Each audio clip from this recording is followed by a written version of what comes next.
इसका आंसर क्या होगा? तीनों। देखेंगे प्रत्यक्ष लोकतंत्र एक होता है अप्रत्यक्ष लोकतंत्र। ठीक है, डेमोक्रेसी दो प्रकार का होता है। प्रत्यक्ष लोकतंत्र का मतलब क्या होता है? प्रत्यक्ष लोकतंत्र का मतलब होता है जिसमें जनता स्वयं शासन में भाग ले, और अप्रत्यक्ष लोकतंत्र का मतलब होता है जनता के द्वारा चुने गए प्रतिनिधि शासन में भाग ले। इसीलिए अप्रत्यक्ष लोकतंत्र को प्रतिनिधि मूलक लोकतंत्र कहते हैं। तो प्रत्यक्ष लोकतंत्र में जनता स्वयं भाग लेता है तो उसे पहल करने का अधिकार, ठीक ना, लोकतांत्रिक देश में सरकार से पहल करने का अधिकार है, उसे वापस बुलाने का अधिकार है, राइट टू रिकॉल जिसे कहते हैं। जैसे अप्रत्यक्ष लोकतंत्र में अगर सरकार अपने द्वारा दिए गए वादे को अगर पूरा नहीं करता है तो आप वापस नहीं बुला सकते, ठीक है, लेकिन इसमें वापस बुला सकते हैं। जनमत संग्रह किसी भी कार्य के लिए जनमत संग्रह होता है, यानी लोगों के बीच जो है बहुमत के आधार पर भी फैसला लिया जाता है और सरकार को हटाया भी जा सकता है, जो कि अप्रत्यक्ष लोकतंत्र में तीनों नहीं है। अप्रत्यक्ष लोकतंत्र में कभी भी राइट टू रिकॉल नहीं होता है। आप जान लेंगे एक बार जब हम लोग सरकार को चुन देते हैं तो 5 ईयर तक मेरे पास कोई पावर नहीं है। अप्रत्यक्ष लोकतंत्र में हम लोग ज़्यादा अप्रत्यक्ष लोकतंत्र में क्या करेंगे? धरना प्रदर्शन करेंगे, विरोध करेंगे, लेकिन सरकार को नहीं हटा सकते हैं। लेकिन प्रत्यक्ष लोकतंत्र में इन्हें सरकार को बदलने का भी अधिकार है। आप जो है प्रत्यक्ष लोकतंत्र में जब एक बार सरकार को चुन देते हैं तो उन्हें हटाने का प्रोसेस जो है विपक्ष के पास है, अविश्वास प्रस्ताव लाकर, ठीक ना। तो इसका आंसर हो जाएगा सभी, यानी 1 2 3। जैसे पूरे जो है विश्व में एक देश है स्विट्जरलैंड, उसका कैंटीना प्रांत है। प्रत्यक्ष लोकतंत्र का एक ही उदाहरण आपको मिलेगा। आज के डेट में पूरे विश्व में सबसे ज्यादा मैक्सिमम जो देश में अप्रत्यक्ष लोकतंत्र, ठीक ना। लेकिन ये भी कहेंगे एक होता है राजतंत्र, एक होता है सैन्य तंत्र। तो अगर देखेंगे पूरे वर्ल्ड का भी अगर देखेंगे तो मैक्सिमम देश में अब जो है लोकतंत्र है। हम लोग का पड़ोसी देश नेपाल, जहाँ पर राजतंत्र हुआ करता था। राजतंत्र जानते हैं ना? राजतंत्र में क्या होता है? वंशानुगत व्यवस्था, यानी पीढ़ी दर पीढ़ी शासन चलता है। 2008 में लोकतंत्र वहाँ भी समाप्त हो गया, सॉरी राजतंत्र वहाँ भी समाप्त हो गया। राजतंत्र कुछ देश हैं जहाँ पर लोकतंत्र नहीं है, जैसे आपके पाकिस्तान में पूर्ण लोकतंत्र नहीं है, वहाँ कभी भी सत्ता जो है सेना अपने कब्जा में ले लेती है। अभी चाइना का देख लेंगे, चाइना का कौन है अभी जो हाउस अरेस्ट हो गए हैं, मालूम है? अभी करंट न्यूज चल रहा है, वो हाउस अरेस्ट कर गए हैं, यानी सेना उनको लगभग जो है हाउस में गिरफ्तार कर दिया है। वहाँ पर तुरंत जो आपको देखना पड़ेगा जो वहाँ कोई ना कोई सेना का आदमी या कोई दूसरा कोई सत्ता में आने वाला सिंगल पार्टी है। लेकिन जो अप्रत्यक्ष लोकतंत्र है उसमें क्या होता है? बहुदलीय पद्धति होता है। अभी हाल ही में भारत के प्रधानमंत्री गए थे विदेश में, तो जहाँ पर देखेंगे संबोधित करते हुए बोले थे जो भारत में लगभग जो है 2500 से ज़्यादा जो है लोकल पार्टियाँ हैं। इंडिया में क्षेत्रीय पार्टी, नेशनल पार्टी की भी बात करें तो 6 है, ठीक है। तो अप्रत्यक्ष लोकतंत्र में बहुदलीय पद्धति मिलता है। आगे बढ़े जाए।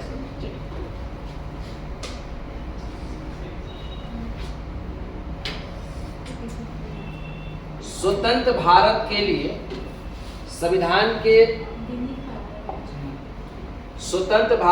संविधान की रचना हेतु संविधान सभा का विचार निम्न में से सर्वप्रथम किसने प्रस्तुत किया? स्वराज पार्टी 1935, कांग्रेस पार्टी 1936, मुस्लिम लीग 1942, जो है सर्व सम्मेलन 1946। इसका आंसर हो जाएगा कांग्रेस पार्टी 1936। कांग्रेस के लखनऊ अधिवेशन जिसकी अध्यक्षता पंडित जवाहरलाल नेहरू किए थे, कांग्रेस के द्वारा पहली बार संविधान सभा की मांग संविधान के निर्माण के लिए लखनऊ अधिवेशन 1936। लेकिन पूछेगा ओवरऑल सबसे पहले इंडिया में संविधान निर्माण के लिए संविधान सभा की मांग कब हुआ था? तो 1895 ईस्वी में बाल गंगाधर तिलक के द्वारा, बीजी तिलक के द्वारा स्वराज बिल के माध्यम से हुआ था, स्वराज बिल के माध्यम से। उसके बाद 1922 में महात्मा गांधी के द्वारा कहा गया कि भारत का संविधान भारतीयों द्वारा निर्मित होगा। ऐसा क्यों उन्होंने कहा? क्योंकि अंग्रेज बार बार बोलते थे कि भारतीयों के पास उतना काबिलियत नहीं है कि वो संविधान बना सकते हैं, इसलिए उन्होंने कहा था कि भारत का संविधान भारतीयों द्वारा निर्मित होगा। फिर जो है संविधान सभा की विचार को फिर प्रतिपादित किया समाजवादी नेता 1934 में, नाम था एम एन राय। इन्होंने भी अपना विचार व्यक्त किया। और कांग्रेस के लखनऊ अधिवेशन में 1936 में इसको कांग्रेस एक पार्टी के द्वारा संविधान निर्माण के लिए संविधान सभा की मांग किया गया था, जिसे 1937 में कांग्रेस के त्रिपुरा अधिवेशन में उसको स्वीकृत किया गया, ठीक ना। लेकिन इसका निर्माण कब होता है, संविधान सभा गठन कब होता है, 1946 में कैबिनेट मिशन प्लान के जो है तहत। आइए आगे बढ़ते हैं।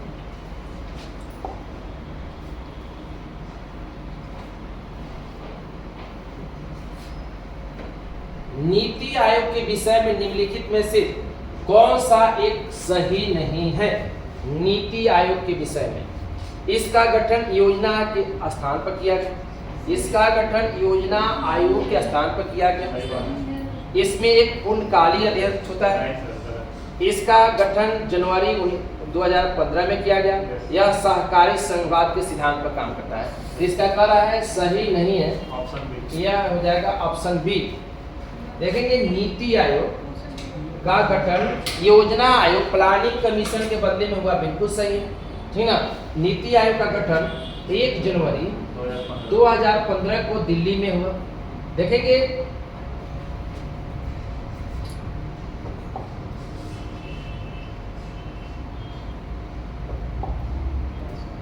देखेंगे घोषणा हुआ था 2014 को, स्थापना हुआ 15 को। इसमें एक पूर्णकालीन अध्यक्ष नहीं होता है, एक अध्यक्ष होता है, एक उपाध्यक्ष होता है, एक होता है सीईओ।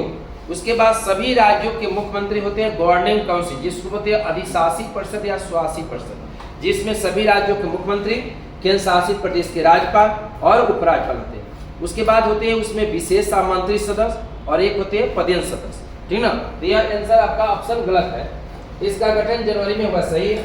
यह सहकारी संघवाद, संघवाद का मतलब क्या होता है, भारत में फेडरलिज्म है, यानी केंद्र और राज्य की भागीदारी है।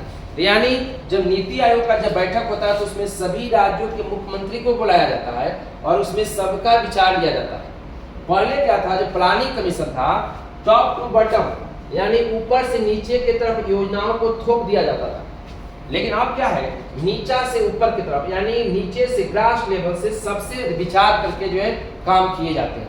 इसीलिए देखिएगा हमारे प्रधानमंत्री बार बार बोलते हैं इंडिया जो है अब टीम इंडिया, यानी जो क्रिकेट टीम है उसके तरफ काम कर रहा है, यानी सब लोग मिलकर। आज क्रिकेट टीम इंडिया जीतता है तो पूरा टीम का भागीदारी रहता है। उस तरह से जो नीति आयोग सब जो है काम कर रहा है। देखेंगे नीति आयोग का फुल फॉर्म भी पूछ चुका है एग्जाम में, नीति आयोग। तो देखेंगे इसका फुल फॉर्म होता है national institution for transforming India. BPSC में हिंदी में नाम पूछ दिया। नीति आयोग का हिंदी में नाम होता है राष्ट्रीय भारत परिवर्तन संस्थान, ठीक है। तो आपसे पूछा जाएगा नीति आयोग के वर्तमान अध्यक्ष कौन है, तो देखेंगे जैसे योजना आयोग के पदेन अध्यक्ष प्रधानमंत्री होते थे, ठीक उसी तरह से नीति आयोग के पदेन अध्यक्ष कौन होते हैं, प्रधानमंत्री। आइए आगे बढ़ेंगे।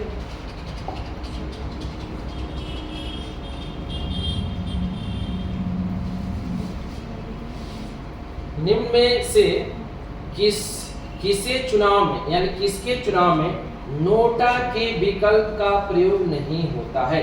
नोटा समझते हैं आप लोग? Yes sir. क्या होता है?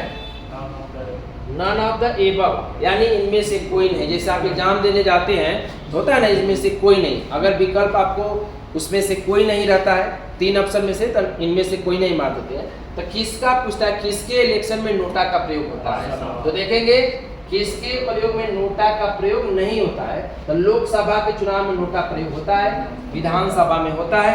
नोटा का प्रयोग किसमें नहीं होता है, राज्यसभा में नहीं होता है। तो केवल भी, ठीक ना। इलेक्ट्रॉनिक वोटिंग मशीन में जब जाएंगे तो एक ऑप्शन आता है इनमें से कोई नहीं, जिसको नोटा कहा जाता है, ठीक है।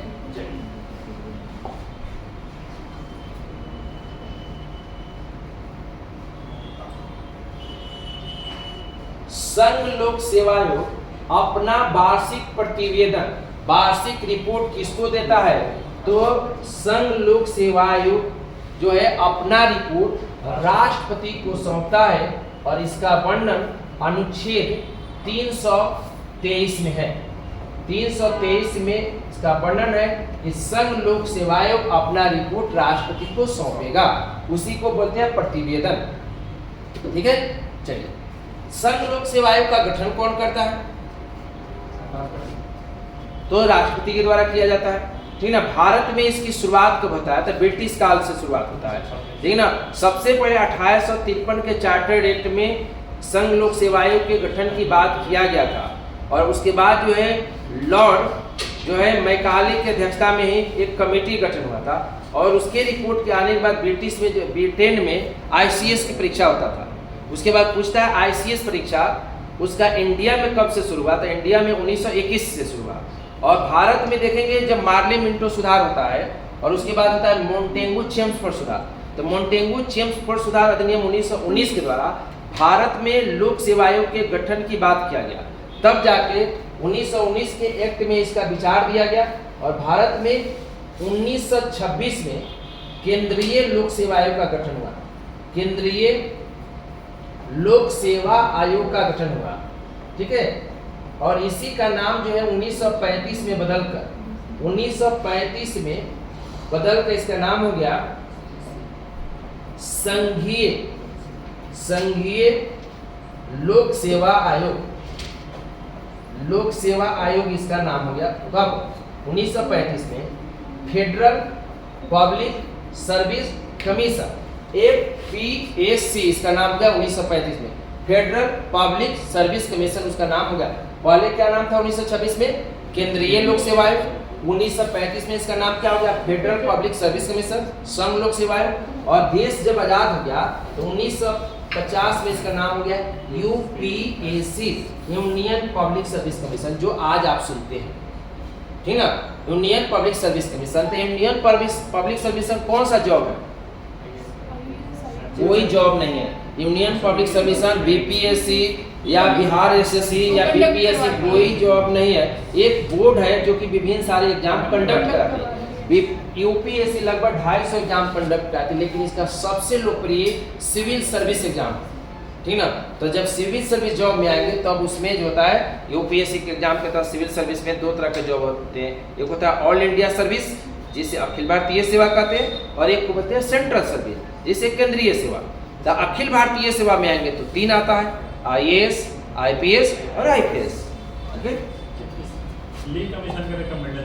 हाँ, लीग कमीशन के अनुशंसा पर जो है इसका 1926 में गठन हुआ। लीग कमीशन जो है 1919 के अधिनियम के बाद ही सिफारिश किया।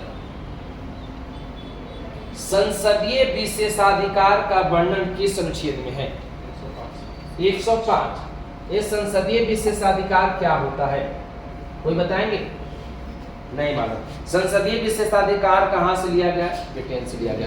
देखेंगे संसदीय विशेषाधिकार में होता है जब हमारे सांसद सदस्य, लोकसभा और राज्यसभा सदस्य, देखेंगे उन्हें संसद में उन्हें अपने द्वारा दिए गए भाषण के लिए न्यायालय में प्रश्चित नहीं करेंगे। संसद में वो कुछ भी बोलते हैं उसके लिए उन्हें न्यायालय में प्रश्चित नहीं करेंगे, उनसे क्वेश्चन नहीं पूछा जाएगा। देखेंगे सांसद सदस्यों को अधिकार है कि जब संसद का सत्र शुरू होने वाला है उसके 40 दिन पहले संसद के सत्र के दौरान उसके बाद 40 दिन बाद तक किसी भी दीवानी मामले में उन्हें गिरफ्तार नहीं कर सकते। संसद सदस्य को संसद का सत्र चल रहा है तो संसद का सामान्यतः 3 सत्र होता है, मानसून सत्र, शीतकालीन सत्र, बजट सत्र। तो बजट सत्र होता है फरवरी से मई। तब फरवरी से मई चल रहा था, यानी संसद के सत्र के दौरान, यानी फरवरी से मई चल रहा है, आप उन्हें गिरफ्तार नहीं कर सकते किसी भी दीवानी मामले में। 40 दिन पहले गिरफ्तार नहीं करेंगे, 40 दिन बाद में गिरफ्तार नहीं करेंगे। तो समझ जाएंगे कितना दिन बच जा रहे हैं। देखेंगे यह है फरवरी से मई, तो इस दौरान तो आप उनको गिरफ्तार करेंगे ही नहीं करेंगे, लेकिन उसके 40 दिन पहले भी गिरफ्तार नहीं करेंगे, 40 दिन बाद तक भी गिरफ्तार नहीं करेंगे। ठीक ना। लेकिन फौजदारी मामला है तो फौजदारी मामला में गिरफ्तार कर सकते हैं, लेकिन उनको सूचना दिया जाएगा। किसी मामले में वह गवाही है, जैसे आप लोग कोई अगल बगल में कोई मामला होता था, अगर गवाही बन गए तो अगर सांसद गवाही बनते हैं तो संसद के सत्र के दौरान उन्हें न्यायालय में नहीं बुलाया जाएगा, संसद परिसर में उन्हें गिरफ्तार नहीं किया जाएगा। संसद को अपने कार्यवाही को पब्लिक करने का या गोपनीय रखने का अधिकार। यह सब संसदीय विशेषाधिकार है। एमपी जुडिशरी के खिलाफ बोल सकता है संसद? क्या बोले? एमपी हाँ, जुडिशरी के खिलाफ बोल सकता है संसद में जो है कोई मामला अगर वैसा आता है तो बोलेगा, बाहर नहीं बोल सकता। संसद में न्यायालय से संबंधित मामला उठता है तो, लेकिन ऐसे बाहर में बोलेंगे तो उन पर कोर्ट ऑफ कंटेम्प्ट का चार्ज लग जाएगा। अनुच्छेद 129 कहता है कि अगर सुप्रीम कोर्ट अगर कोई फैसला देता है, अगर उसे कोई भी मानने से इनकार करता है तो उस पर कोर्ट ऑफ कंटेम्प्ट यानी न्यायालय की अवमानना का चार्ज लगेगा, और उस स्थिति में न्यायालय उन्हें गिरफ्तार भी करवा सकता है, करवास भी दे सकता है या आर्थिक दंड भी दे सकता है। लेकिन न्यायालय से संबंधित कोई मामला संसद में उठा, आप जानते हैं न्यायाधीशों के भ्रष्टाचार का मामला उठेगा तो उसमें संसद सदस्य तो बोलेंगे ही बोलेंगे। आपको मालूम है संसद सदस्य को ही अधिकार है, अगर मान लीजिए सर्वोच्च न्यायालय के न्यायाधीश पर भ्रष्टाचार का आरोप लगता है तो अनुच्छेद 124 का खंड 4 कहता है तो उन्हें हटाया जा सकता है, समझ गए। और अनुच्छेद 217 कहता है जो उच्च न्यायालय के न्यायाधीश पर भ्रष्टाचार का आरोप लगता है तो उन्हें हटाया जा सकता है। और देखेंगे अभी दिल्ली उच्च न्यायालय के एक न्यायाधीश का मामला चल रहा है और संभावना है कि आने वाले सत्र में यानी जुलाई में शुरू होने वाला मानसून सत्र तो उनके खिलाफ महाभियोग जैसी प्रक्रिया आ सकता है। ठीक है, अब बात करेंगे अनुच्छेद 101। अनुच्छेद 101 कहता है यदि कोई सांसद सदस्य संसद की कार्यवाही के अगर 60 दिनों तक संसद के कार्यवाही में अनुपस्थित रहते हैं तो उनकी सदन की सदस्यता समाप्त हो जाएगी। अनुच्छेद 102 कहता है संसद सदस्यों के निहारता यानी क्वालिफिकेशन संबंधित जो है उस पर फैसला होता है, और यहाँ पर डिस्क्वालिफिकेशन से संबंधित जो है मामला पर निर्णय लेता है कौन? राष्ट्रपति निर्वाचन आयोग के परामर्श से।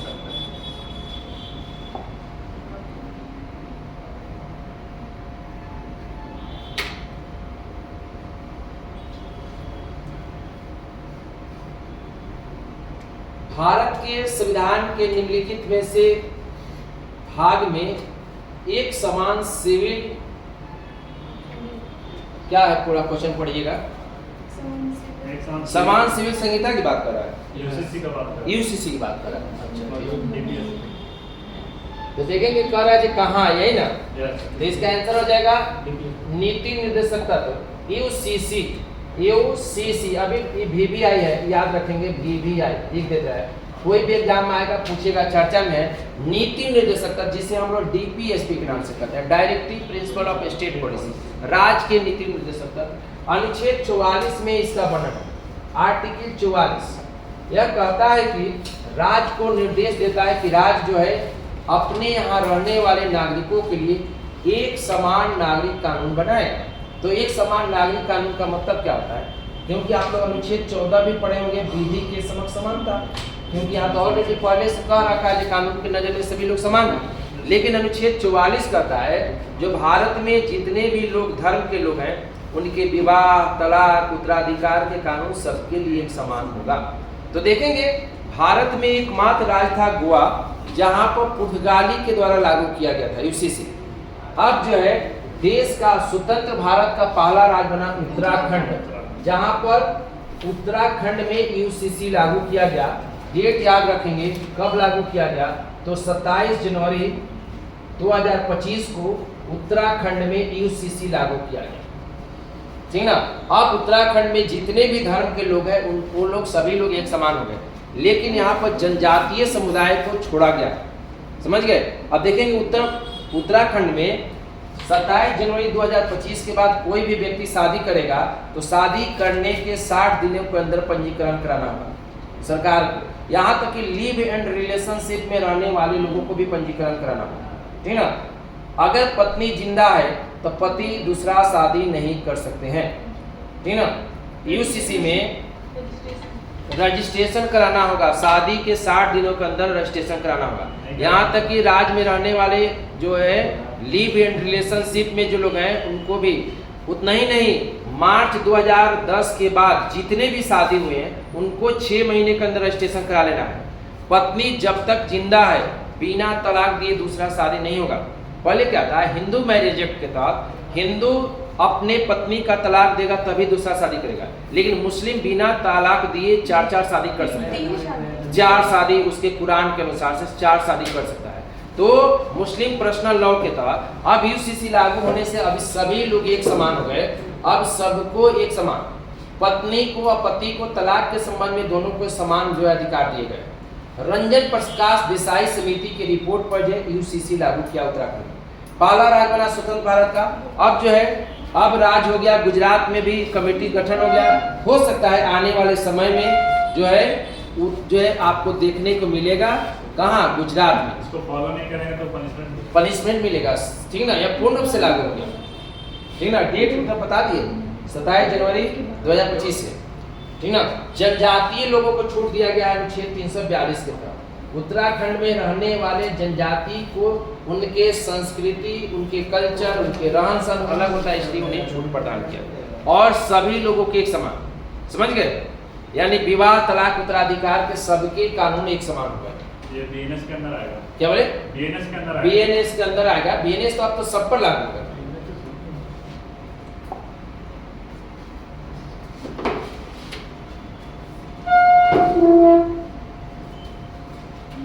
नागरिकता अधिनियम 1955 के अंतर्गत निम्नलिखित में से कौन सी रीति नागरिकता प्राप्त करने की रीति नहीं है? देखेंगे भारत में 1955 में संसद के द्वारा नागरिकता संशोधन अधिनियम 1955 पारित किया गया था, जिसके आधार पर नागरिकता प्राप्ति के 5 आधार थे और नागरिकता समाप्ति के 3 आधार थे। तो उसमें था जन्म से, दूसरा था वंशानुगत, तीसरा था पंजीकरण यानी रजिस्ट्रेशन, चौथा था देशीकरण और पांचवा था नए भूभाग के अर्जन। तो इसका राइट आंसर क्या होगा? डी, विदेशी नागरिकता, ये वाला नहीं है, ठीक है।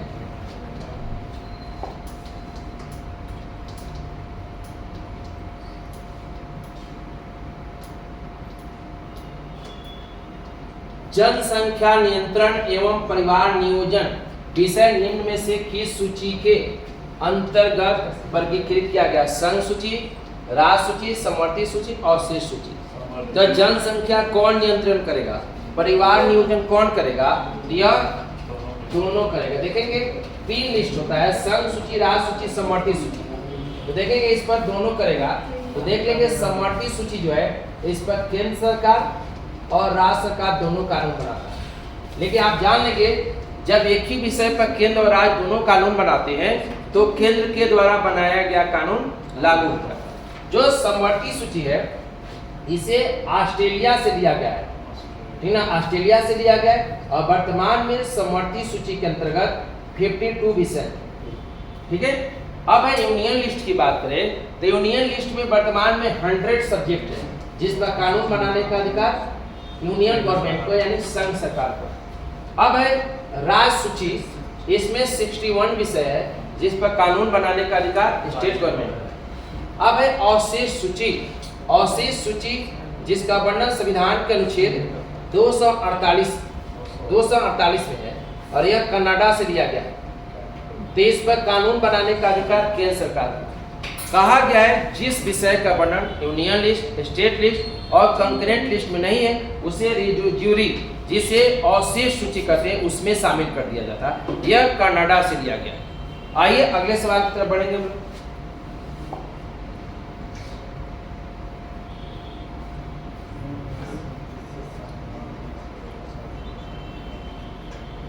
निम्नलिखित में से किस संविधान संशोधन द्वारा रियासत के शासकों को विशेषाधिकार समाप्त कर दिया गया? देखेंगे यहाँ संशोधन होगा, अनुच्छेद नहीं होगा, ठीक ना। ये सब मिस्टेक है। किस संशोधन के द्वारा ऊपर लिखा होगा, यहाँ पर संशोधन होगा, अमेंडमेंट, संशोधन। इसका राइट आंसर होगा 26वां संविधान संशोधन 1971। देखेंगे ये क्या होता है विशेषाधिकार। सबसे पहले आप लोग रियासत समझते हैं जिसे प्रिंसली स्टेट कहा जाता था, यानी जहां पर राजा शासन करते थे, राजा लोग। अब देखेंगे जब देश आजाद हुआ तो ये जो देशी रियासत है उन्हें कुछ छूट प्रदान किया गया था। छूट क्या था? ये लोग अपना सैनिक रख सकते थे, ठीक ना। इन्हें सरकार के द्वारा पेंशन दिया जाता था, ठीक ना। ये लोग अपना निजी सेना रख सकते थे और इन्हें सरकार के द्वारा उल्टा कुछ पेंशन दिया जाता है। जितने भी भारत में देसी रियासत है, बहुत सारे देसी रियासत है, ठीक ना। जैसे आप लोग आज ज्योति आदित्य राज सिंधिया के नाम सुने होंगे, कौन मंत्री हैं? नॉर्थ ईस्ट मंत्री हैं और उनके साथ साथ संचार मंत्री भी हैं। तो उन्हीं से मामला था, उन्हीं के परिवार का। उनके पिता का नाम था माधवराज सिंधिया और उनके दादी का नाम था राजमाता माधवराज सिंधिया के। उनका दादी का नाम भूल रहे हैं तो हाँ एमपी की है। तो उनके दादी से विवाद चल रहा था इंदिरा गांधी से, ऐसे चल रहा था। इंदिरा गांधी गुस्सा में आई और उन्होंने जो है एक एक्ट पारित की जिसे बोलते हैं प्रीवी काउंसिल, प्रीवी एक्ट, ठीक है, प्रीवी पर्स। और इसी मामले में जो है देसी रियासत के जो राजा लोग थे, जो प्रिंसली एस्टेट थे, उन्हें जो विशेषाधिकार दिया गया था वो छीन लिया गया था और सुप्रीम कोर्ट में केस बना था। माधवराज सिंधिया बनाम भारत संघ मामला, जिसके द्वारा जितने भी देसी रियासत के राजा थे उनको बोला गया कि आप निजी सेना आप नहीं रख सकते इंडिया में और उनको भारत सरकार के द्वारा जो पेंशन दिए जाते थे और पेंशन नहीं दिए जाते, ठीक ना। यही आइए अगले सवाल की तरफ बढ़ेंगे हम लोग।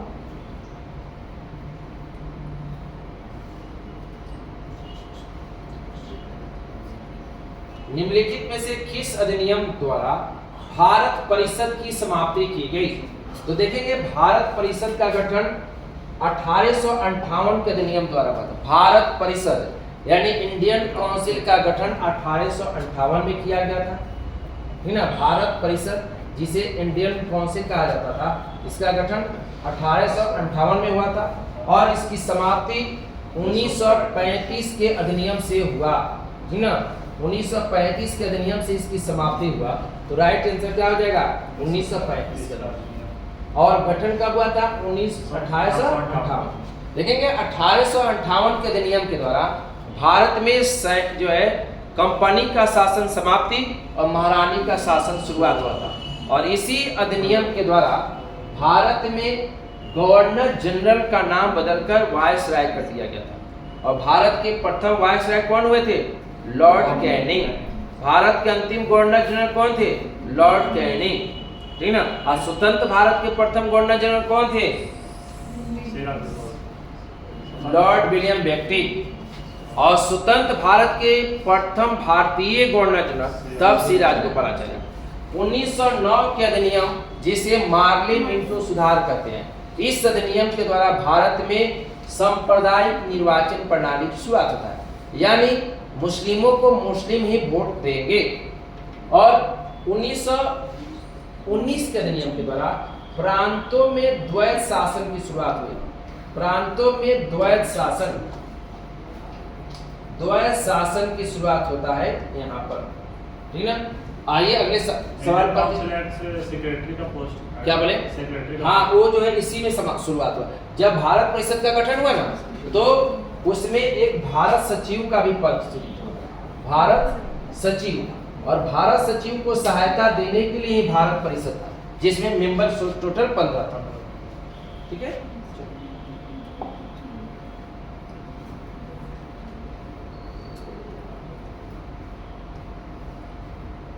वह राष्ट्र का प्रतिनिधित्व करता है परंतु राष्ट्र का नेतृत्व नहीं। यह उक्ति में से किस पर लागू होता है? लोकसभा अध्यक्ष, राष्ट्रपति, प्रधानमंत्री, भारत के मुख्य न्यायाधीश। तो देखेंगे भारत के संविधान में कहा गया कि देश के समस्त कार्यपालिका शक्ति राष्ट्रपति में निहित होगा, जिसे राष्ट्रपति अपने अधीनस्थ अधिकारियों के माध्यम से संचालित करेंगे। तो इसका आंसर हो जाएगा राष्ट्रपति। यानी राष्ट्रपति व्यवहार में नाम आपके प्रमुख हो जाते हैं और वास्तविक प्रमुख प्रधानमंत्री हो जाते हैं, ठीक ना। चलिए, ये संसदीय व्यवस्था में आपको देखना पड़ता है। भारत सरकार की समस्त कार्यपालिका कार्यवाही राष्ट्रपति के नाम से की जाएगी, इसका वर्णन है।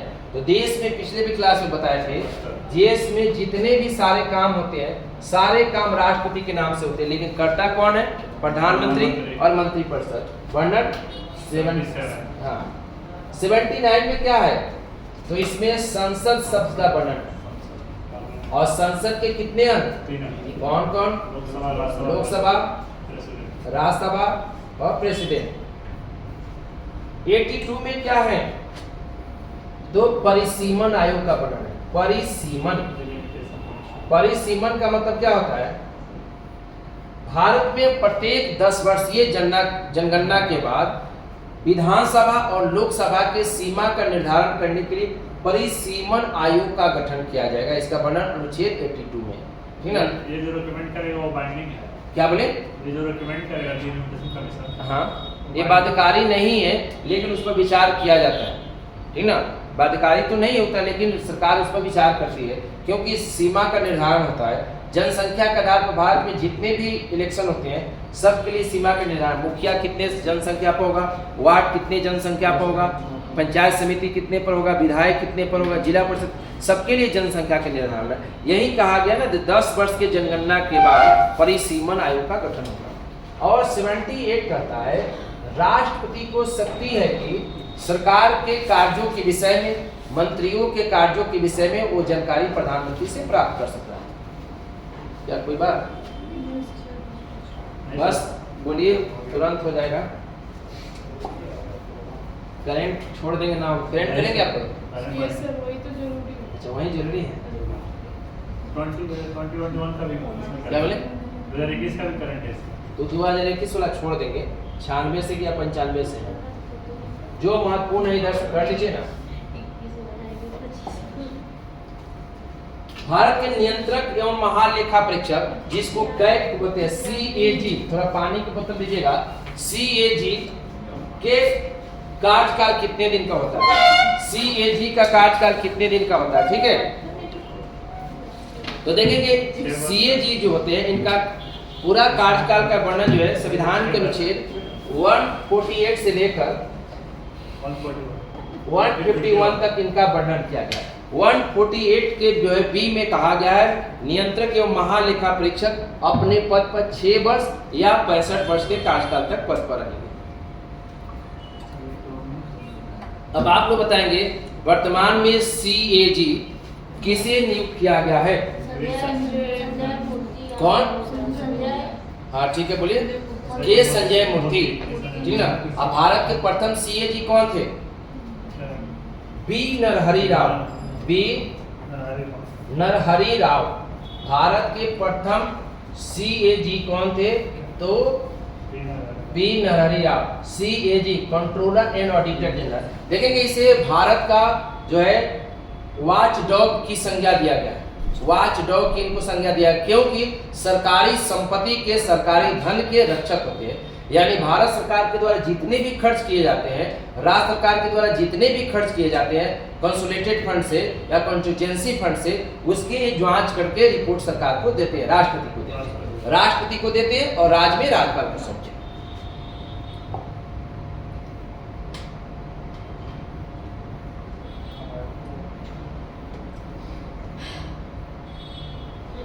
भारत में मोबाइल कोर्ट का मानस पुत्र की संज्ञा किसे प्रदान किया गया है? भारत के राष्ट्रपति डॉक्टर APJ अब्दुल कलाम को मोबाइल कोर्ट का जनक, मोबाइल कोर्ट का मानस पुत्र कहा जाता है। देखेंगे भारत में पहला मोबाइल कोर्ट का गठन 2008 में हरियाणा में हुआ था। देखेंगे भारत के पूर्व राष्ट्रपति डॉक्टर APJ अब्दुल कलाम का मानना था कि गांव के लोग, ग्रामीण जो क्षेत्र के लोग हैं जिनका पहुंच न्यायालय तक नहीं है, उनको सस्ता न्याय मिले और त्वरित न्याय, यानी जल्दी, जिसको बोलते हैं जल्दी न्याय मिले, इसके लिए उन्होंने मोबाइल कोर्ट का शुरुआत करने की बात बोला। मोबाइल कोर्ट को अन्य नाम से अगर जानेंगे तो आप लोग को समझ में आएगा, जिसको बोलते हैं चलंत न्यायालय। मोबाइल मतलब होता है चलंत, चलय अवस्था, यानी मोबाइल कोर्ट यानी न्यायालय आपके द्वार, यानी गांव-गांव तक जाकर आपके गांव में ही आपके मामलों का निपटारा कर देना। नाम है फास्ट कोर्ट, अलग है, फास्ट ट्रैक अदालत दूसरा है, सस्ता न्याय, जल्दी न्याय। जल्दी न्याय यानी आपके गांव में पहुंच गया, सस्ता यानी निःशुल्क। तो हरियाणा सरकार ने पहले किया, एक बस रहता है, उसी में जज रहते हैं, वकील रहता है और गांव-गांव में घूमता है, जो मामला होता है उसी जो है बैंड में बुलाया गया, और सुनवाई हुआ उस समय डिसीजन हो गया, लेकिन आपको बिहार में देखने को नहीं मिलता है, ठीक ना। तो इसकी शुरुआत जो है सबसे पहले हरियाणा में हुआ था 2008 में। तो इसका विचारधारा, इसकी अवधारणा उन्होंने ही रखा था। क्या हुआ, कोई छूट रहा है क्या? देखेंगे ऑप्शन में पीएन भगवती, इनको भी जान लेंगे। भारत में पीएन भगवती को PIL का जन्म, PIL जिसको बोलते हैं पब्लिक इंटरेस्ट लिटिगेशन, जिसके आम बोलचाल में जनहित याचिका कहते हैं, इसकी शुरुआत इन्होंने ही किया था। जनहित नाम ही है, जनहित पब्लिक इंटरेस्ट लिटिगेशन, यानी समाज के वैसे लोग जब अपने अधिकार का पालन नहीं हो पाता या उनके अधिकार का हनन हो रहा है फिर भी वह आवाज नहीं उठा रहे, तो उनके बदले में कोई संगठन या कोई अन्य व्यक्ति उनके मामले को सुप्रीम कोर्ट में या हाई कोर्ट में उठा सकता है। और शुल्क है मात्र 10 रुपया, एक पोस्टकार्ड पर लिखिए और भेज दीजिए, ठीक ना। तो इसको बोलते हैं PIL और तुरंत इस पर सुनवाई होता है। कोई केस था ना? किस पर? PIL पर केस नहीं था, मामला बिहार के था, भागलपुर जेल में लोग बंदी थे, उसी के जो है मौलिक अधिकार का उल्लंघन हो रहा था, तो कुछ लोगों ने उसको उठाया, तब उसी पर इन्होंने अमेरिका के न्यायालय से प्रभावित होकर भारत में जनहित याचिका का जज थे, सुप्रीम कोर्ट के जज थे, तो इन्होंने बात दिया जैसे आपका अधिकार का, आप सभी का अधिकार का उल्लंघन हो रहा है, लेकिन आप शिक्षित नहीं है या शिक्षित भी है तो आप अपने आवाज को नहीं उठा पा रहे हैं, तो आपके बदले में हम, आपके बदले में वो आपकी आवाज को उठा दिए आपके अधिकार के लिए। तो नाम है पब्लिक इंटरेस्ट लिटिगेशन, यानी समूह का मामला होना चाहिए, पर्सनल मामला नहीं होना चाहिए, ठीक है। ये बात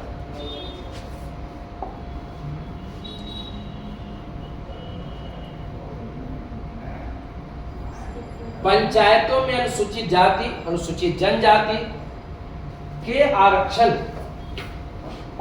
आरक्षण का प्रावधान है अनुच्छेद 243 का ए, 243 का बी, 243 का डी, 243 का ई। पंचायतों में आरक्षण का वर्णन अनुच्छेद 243 का डी में है। देखेंगे 73वें संविधान संशोधन के द्वारा पंचायतों में महिलाओं को 33% आरक्षण दिया गया था। बिहार देश का पहला राज्य बना जो पंचायतों में 2006 में देश का पहला राज्य बिहार बना जो महिलाओं को 50% आरक्षण दिया। उसके बाद केंद्र सरकार भी दे दिया। 243 ये ग्राम सभा की बात करता है, 243 का भी ग्राम पंचायत की बात करता है, ग्राम पंचायत। 243 का ही आपका कार्यकाल, ग्राम पंचायत के कार्यकाल का वर्णन, टेन्योर की बात करता है, ठीक ना। आइए अगले सवाल की तरफ हम लोग बढ़ेंगे।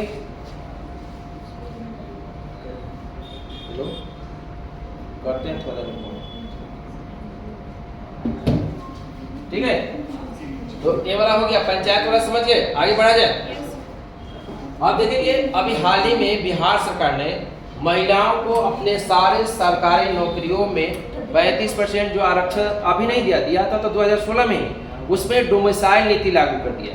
हुआ क्या, बिहार सरकार ने तो आरक्षण दे दिया था 2016 में ही, लेकिन उस लाभ आरक्षण का अदर स्टेट की लड़कियां भी उठा रही थी, उसमें अब डोमिसाइल नीति का दिया, अब बिहार की लड़की को ही फायदा हुआ। बहुत अच्छा हुआ, नहीं तो हम देख रहे थे कई लड़की लोग जो है उत्तर प्रदेश की लड़की जो आके बिहार में दरोगा बन गई फोकट में, ठीक ना। टीचर में, टीचर, दरोगा, पुलिस। पिछले बार जो है जब पुलिस का रिजल्ट आया तो लड़का से ज्यादा लड़की का रिजल्ट आ गया, इस बार भी लड़की से लड़का का से कम ज्यादा लड़की का रिजल्ट हो गया। तो अदर स्टेट, झारखंड, आप जब जाएंगे ना, अभी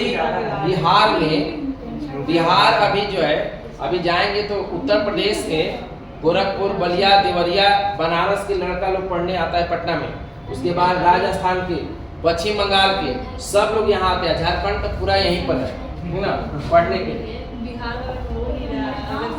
चलिए हाल ही में देखेंगे इसको, देखिए यहाँ देखिए अब करंट आ गया। हाल ही में वर्ष 2025 में IPL के 18वें सीजन का आगमन कहाँ हुआ? कोलकाता। 22 मार्च 2025 को कोलकाता में इसका उद्घाटन हुआ और 3 जून को फाइनल मैच हुआ। विजेता कौन रहा? RCB। वो विजेता कौन रहा? Kings 11 Punjab, KPB, Kings 11 Punjab Kings, जी ना, याद रखेंगे पंजाब किंग्स 11 पंजाब जो है वो विजेता रहा। जो है इसमें पर्पल कैप और ऑरेंज कैप, ऑरेंज कैप किसको मिला? तो साई सुदर्शन को मिला। सबसे ज्यादा रन बनाने वाले को ऑरेंज और सबसे ज्यादा विकेट लेने वाले को पर्पल। तो ऑरेंज कैप साई सुदर्शन राजा गुजरात के, और प्रसिद्ध कृष्णा को सबसे ज्यादा विकेट लेने, वो भी जो है गुजरात के थे, तो उनको मिला पर्पल कैप। ठीक ना। 18वां सीजन था। बेस्ट स्ट्राइकर के अवार्ड किसको मिला आईपीएल में? 18वां सीजन था, तो अपने बिहार के लाल किसको बताएंगे? सूर्यवंशी को मिला। चलिए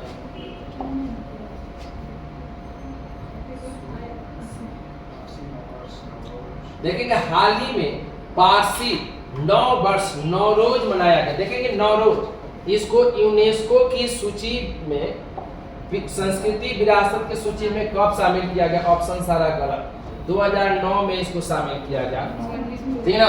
20 मार्च को देखेंगे, 20 मार्च को 2025 को नौरोज मनाया गया। ये जो पारसी समुदाय है, 9 रोज, 9 मतलब नया, रोज मतलब प्रत्येक दिन, वे लोग जो है 9 रोज, यानी जैसे हम लोग 9 जो है वर्ष की खुशी मनाते हैं, एक दूसरे को बधाई देते हैं, उसी तरह से 20 मार्च 2025 को पारसी समुदाय के लोग नौरोज मनाए। नौरोज का त्योहार उन लोगों में, पारसी समुदाय में 9 वर्ष के आगमन पर मनाया जाता है। इसको यूनेस्को के द्वारा 2009 में ही सांस्कृतिक विरासत की सूची में डाल दिया गया। ऑप्शन आपका गलत है। चलिए आगे आते हैं।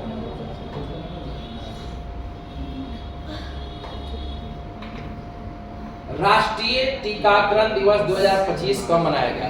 देखेंगे भारत सरकार के द्वारा 16 मार्च, ध्यान रखेंगे, भारत सरकार के द्वारा 16 मार्च 1995 को पल्स पोलियो का टीकाकरण की शुरुआत किया गया था। ठीक ना। तो उसी के एवज में भारत में प्रत्येक वर्ष 16 मार्च को राष्ट्रीय टीकाकरण दिवस मनाते हैं। अब देखेंगे भारत को WHO के द्वारा पोलियो मुक्त कब घोषित किया गया? तो 2014 में। किसी भी देश को, अगर किसी भी देश में लगातार 2 वर्षों तक एक भी पोलियो का मामला नहीं आने पर उसे WHO यानी विश्व स्वास्थ्य संगठन के द्वारा पोलियो मुक्त घोषित कर दिया जाता है। भारत को 2014 में ही पोलियो मुक्त घोषित कर दिया गया। ठीक है। चलिए एपीडा का गठन जो है, गठन 2012 में हुआ था। ठीक ना।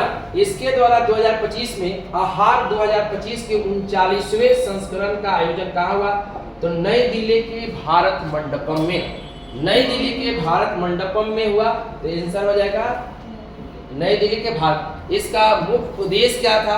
तो जो है खाद्य जो सामग्री है उसके संरक्षण की बात किया गया, उसके नवाचार की बात किया गया। ठीक है। तो कहाँ मनाएगा? नई दिल्ली के भारत मंडपम में, भारत मंडपम में।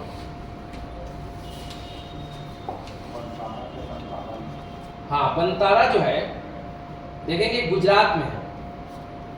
प्राणी मित्र राष्ट्रीय पुरस्कार से सम्मानित संस्था दंतारा, दंतारा यहाँ मिस्टेक बनतारा होगा, जो कि गुजरात में है। कहाँ स्थित है? तो गुजरात में है। प्राणी मित्र राष्ट्रीय पुरस्कार भारत का सबसे बड़ा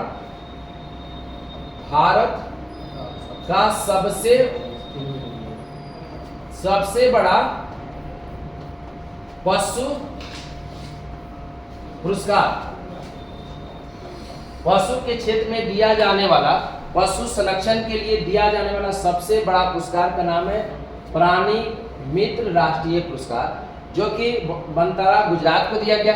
क्योंकि यहाँ पर जो हाथी के संरक्षण के लिए पुनर्वास केंद्र बनाए गए, जो विभिन्न सारे जो हाथी थे लकड़ी ढोने में, सर्कस में जो है विभिन्न उपयोग के लिए किए जाते थे, उससे उन्हें छुटकारा दिलाकर इस बनतारा में रखा गया है। तो इसको दिया गया गुजरात को। ठीक ना। और देखिए इसका कौन किया है बनतारा का?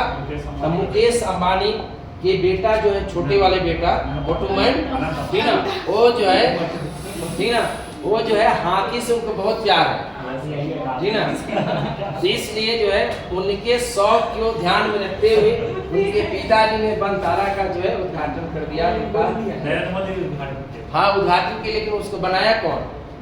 मुकेश अंबानी। उनको जो है हाथी से बहुत जो है प्यार है। स्वास्थ्य एवं परिवार कल्याण मंत्रालय के द्वारा 9वां राष्ट्रीय शिखर सम्मेलन कहाँ किया गया? ओडिशा में किया गया। भारत के स्वास्थ्य मंत्री कौन है, आप लोग बताएंगे? भारत के स्वास्थ्य मंत्री कौन है? जेपी नड्डा। जेपी नड्डा के द्वारा एक किया गया स्वास्थ्य एवं परिवार कल्याण मंत्रालय के द्वारा। इसमें जो है लोगों को जन जागरूकता अभियान जो है स्वास्थ्य के क्षेत्र में, नाम है स्वास्थ्य एवं परिवार कल्याण मंत्रालय, यानी लोगों को स्वास्थ्य के क्षेत्र में, लोगों को पोषण के क्षेत्र में जन जागरूकता फैलाने के लिए 2 दिवसीय कार्यक्रम जो है मनाया गया था, जिसे 9वां राष्ट्रीय शिखर सम्मेलन। जिस सम्मेलन में उड़ीसा के मुख्यमंत्री कौन है? कौन है पूरा नाम?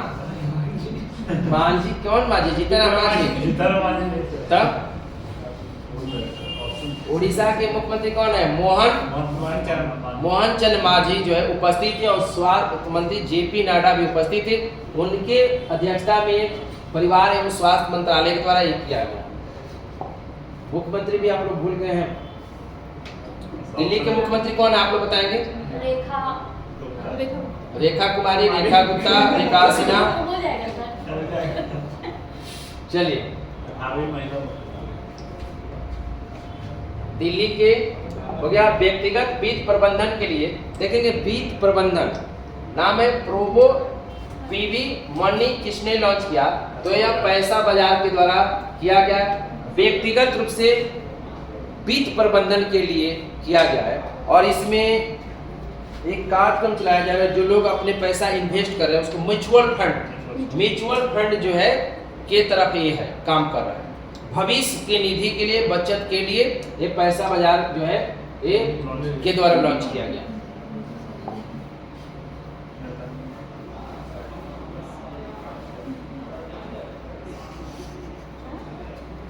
आर.के. श्रीराम कुमार को संगीत कला निधि पुरस्कार के लिए चुना गया। इनका संबंध किससे है? तो क्या चीज है? ये जो है वायलिन वादक है। वायलिन। आंसर क्या दिया गया है? आंसर क्या दिया है देखो, एक मिनट, क्वेश्चन वायलिन है 88। ठीक तो बता रहे हैं, वायलिन वादक है, ठीक ना?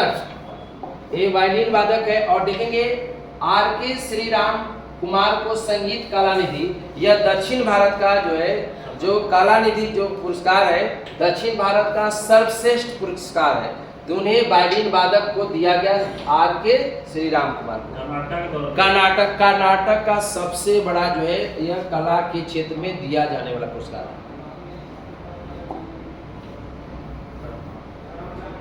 करेंट आप लोग पढ़ रहे हैं कि नहीं? पढ़ रहे हैं? अच्छा, एक हो जाता है तो 2-3 क्वेश्चन पूछेंगे। 20 फरवरी को देखेंगे किसका स्थापना दिवस मनाया गया? तो देखेंगे इसका आंसर हो जाएगा दोनों। देखेंगे 20 फरवरी 1987, 20 फरवरी 1987 को दोनों राज्य का गठन हुआ। और देखेंगे झारखंड का स्थापना हुआ 15 नवंबर 2000 को इसका गठन हुआ। इसका आंसर हो जाएगा हाँ। इसीलिए 15 नवंबर को बिरसा मुंडा के दिवस मनाया जाता है। और भारत सरकार ने बिरसा मुंडा का दिवस को जनजातीय गौरव दिवस के रूप में मनाने का घोषणा कर दिया। जनजातीय गौरव दिवस। दूसरा अखिल भारतीय राज्य जल मंत्रियों का सम्मेलन का हुआ दूसरा, तो पहला हुआ भोपाल, पहला देखेंगे। दूसरा अखिल भारतीय राज्य जल मंत्रियों का शिखर सम्मेलन का हुआ, पहला भोपाल और दूसरा उदयपुर, राजस्थान के उदयपुर में हुआ। और देखेंगे भारत के जो जल शक्ति मंत्री है उनके नेतृत्व में यह दूसरा जो है सम्मेलन हुआ उदयपुर में। पहला हुआ फर्स्ट भोपाल और सेकेंड राजस्थान के उदयपुर में। नाम है राज्य जल मंत्री सम्मेलन, यानी जल संरक्षण के लिए, क्योंकि आप जानते हैं जल जो है वैश्विक समस्या बन चुका है, ठीक है। तो जल संरक्षण के लिए यह सम्मेलन किया गया। और आप जानते हैं उदयपुर जो कि राजस्थान में है, जो कि आपका रेगिस्तान वाला एरिया है, तो इन सब एरिया में तो और जल संरक्षण आवश्यक हो जाता है। तो इसलिए जो है सम्मेलन किया गया था। पूरे भारत के जो राज्य मंत्री थे और प्लस केंद्रीय जो है जल संरक्षण मंत्री थे, ठीक ना, उनके नेतृत्व में यह किया गया।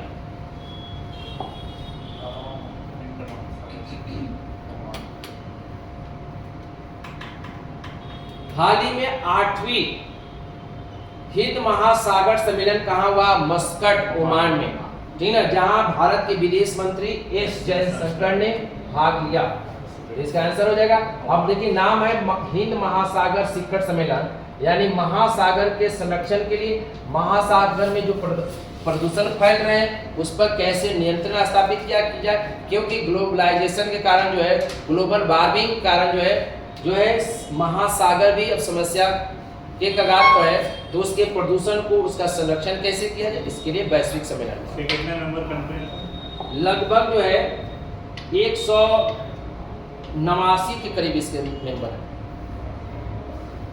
हाल ही में केंद्रीय मंत्रिमंडल ने कौशल भारत कार्यक्रम का वर्ष 2026 तक विस्तार किया है।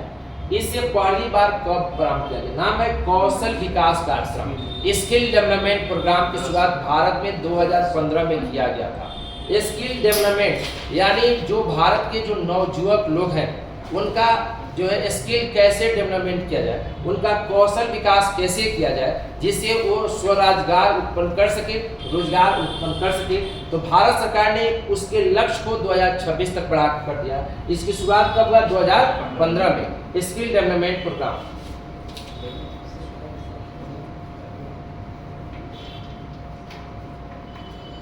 पहला वैश्विक न्याय, शांति और प्रेम। देखेंगे पहला लाइन ही बता रहा है इसका सम्मेलन क्यों हुआ। वैश्विक स्तर पर न्याय, शांति, प्रेम शिखर सम्मेलन 2025 कहाँ आयोजित हुआ? UAE में हुआ। देखेंगे अभी वैश्विक स्थिति देख लेंगे, क्या स्थिति बना हुआ। थर्ड वर्ल्ड वार की स्थिति बना हुआ, इजराइल ईरान हो रहा है, यहाँ रूस और यूक्रेन हो रहा है, भारत पाकिस्तान हुआ, ठीक ना। तो भाई कई देशों में, तो यानी वैश्विक स्तर पर चाहिए क्या? शांति चाहिए, प्रेम की भावना कैसे विकसित हो, इसके लिए सम्मेलन हुआ था UAE में, ठीक ना। सम्मेलन हो रहे हैं, सम्मेलन में बातें किए जा रहे हैं, साइन भी किए जा रहे हैं सम्मेलन में, लेकिन उसका पालन कोई कर नहीं रहा, ठीक ना। मौजूदा स्थिति यही है, सब लोग आगे निकल रहे, सब देश एक दूसरे को पीछा छोड़कर हम कैसे आगे निकल जाए, मेरा वर्चस्व कैसे हो जाए। आर्थिक सर्वेक्षण 2024-25 में वित्त वर्ष 2025 के लिए वास्तविक GDP में 6.4